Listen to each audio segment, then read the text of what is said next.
ಬನ್ನಿ ಇವತ್ತು ಇನ್ಸ್ಟೆಂಟ್ ರವೆ ಪಡ್ಡು ಮಾಡೋದು ಹೇಗೆ ಅಂತ ನೋಡ್ಕೊಳ್ಳೋಣ. ಬೆಳಗ್ಗೆ ಬ್ರೇಕ್ಫಾಸ್ಟ್ಗೆ ಮಾಡ್ಕೋಬೋದು ನೀವು. ತುಂಬ ಸುಲಭವಾಗಿ ಬೇಗ ರೆಡಿಯಾಗುತ್ತೆ, ರುಚಿಯಾಗೂ ರೆಡಿಯಾಗುತ್ತೆ. ಅಕ್ಕಿ ನೆನೆಸಿ ರುಬ್ಬಿ ಮಾಡೋದಕ್ಕಿಂತ ಈ ಥರ ಇನ್ಸ್ಟೆಂಟಾಗಿ ಮಾಡ್ಕೊಳ್ಳಿ. ಒಂದು ದಿವಸ ಬ್ರೇಕ್ಫಾಸ್ಟ್ಗೆ ಆರಾಮಾಗಿ ಮಾಡ್ಬೋದು. ತೆಂಗಿನಕಾಯಿ ಚಟ್ನಿ ಜೊತೆಗೆ ಒಳ್ಳೆ ಕಾಂಬಿನೇಷನ್ ಇದು. ಮಾಡೋದು ಹೇಗೆ ಅಂತ ನೋಡ್ಕೊಳ್ಳೋಣ.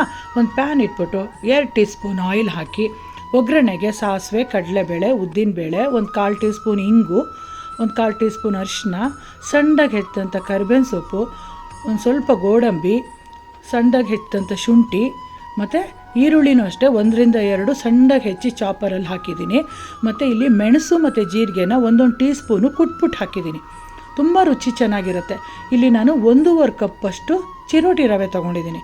ಇದು ತುಂಬ ಹುರಿಯೋದೇನು ಬೇಡ, ಘಮ ಬರೋವರೆಗೂ ಹುರಿದ್ರೆ ಸಾಕು.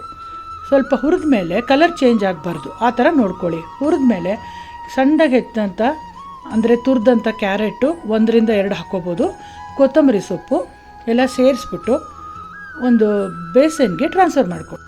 ಈಗ ಇದಕ್ಕೆ 1.5 ಕಪ್ಪಷ್ಟು ಮೊಸರು ಬೇಕಾಗುತ್ತೆ. ಫಸ್ಟು 1 ಕಪ್ಪು ಮೊಸರು ಹಾಕಿ 1 ಕಪ್ಪು ನೀರು ಹಾಕಿ ಚೆನ್ನಾಗಿ ಕಲಸಿ. ಅದು ರವೆ ಆಗಿರೋದ್ರಿಂದ ಬೇಗ ಮೊಸರೆಲ್ಲ ಎಳ್ಕೊಂಬಿಡುತ್ತೆ.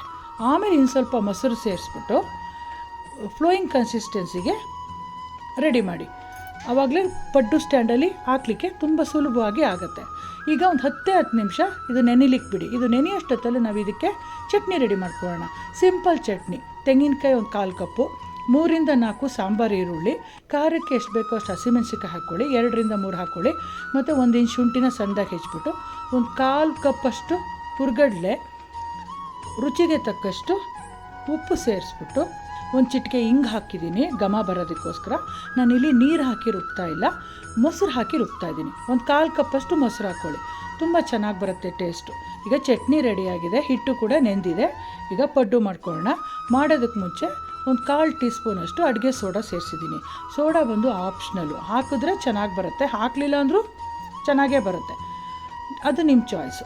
ಒಂದು ರೌಂಡ್ ಚೆನ್ನಾಗಿ ಮಿಕ್ಸ್ ಮಾಡಿಬಿಟ್ಟು ಪಡ್ಡು ಚೆನ್ನಾಗಿ ಕಾದ್ಮೇಲೆ ಆ ಗುಳಿ ಒಳಗೆಲ್ಲ ಎಣ್ಣೆ ಹಾಕಿ ಒಂದೊಂದು ಸೌಟು ಇಡಿಸೋ ಥರ ಹಾಕ್ಕೊಳ್ಳಿ. ಫುಲ್ ತುಂಬಿಸ್ಬೇಡಿ, ಒಂದು ಅರ್ಧ ತುಂಬಿಸ್ರೆ ಸ್ವಲ್ಪ ಉಬ್ಬಿ ಬರೋದ್ರಿಂದ ಅರ್ಧ ಗುಳಿಗೆ ಹಿಟ್ಟು ಹಾಕಿದ್ರೆ ಚೆನ್ನಾಗಿರುತ್ತೆ. ಒಂದು 5ರಿಂದ 10 ನಿಮಿಷದೊಳಗಡೆ ಪಡ್ಡು ಸೂಪರಾಗಿ ರೆಡಿ ಆಗುತ್ತೆ. 2 ಕಡೆನೂ ತಿರುಗಿಸಿ ಬೇಯಿಸ್ಬಿಟ್ರೆ ಪಡ್ಡು ತಿನ್ನಲಿಕ್ಕೆ ರೆಡಿ. ತುಂಬ ಚೆನ್ನಾಗಿರುತ್ತೆ, ಬೇಗನೂ ಆಗುತ್ತೆ, ಎಲ್ಲರೂ ಇಷ್ಟಪಡ್ತಾರೆ. ಖಂಡಿತ ನೀವೆಲ್ಲ ಒಂದು ಸತಿ ಟ್ರೈ ಮಾಡಿಬಿಟ್ಟು ಹೇಗೆ ಬಂತು ಅಂತ ನನಗೆ ಕಮೆಂಟ್ಸಲ್ಲಿ ಹೇಳಿ. ಮತ್ತೆ ಬೇರೆ ವೀಡಿಯೋದಲ್ಲಿ ಸಿಗ್ತೀನಿ friends. Until then take care, ಬಾಯ್.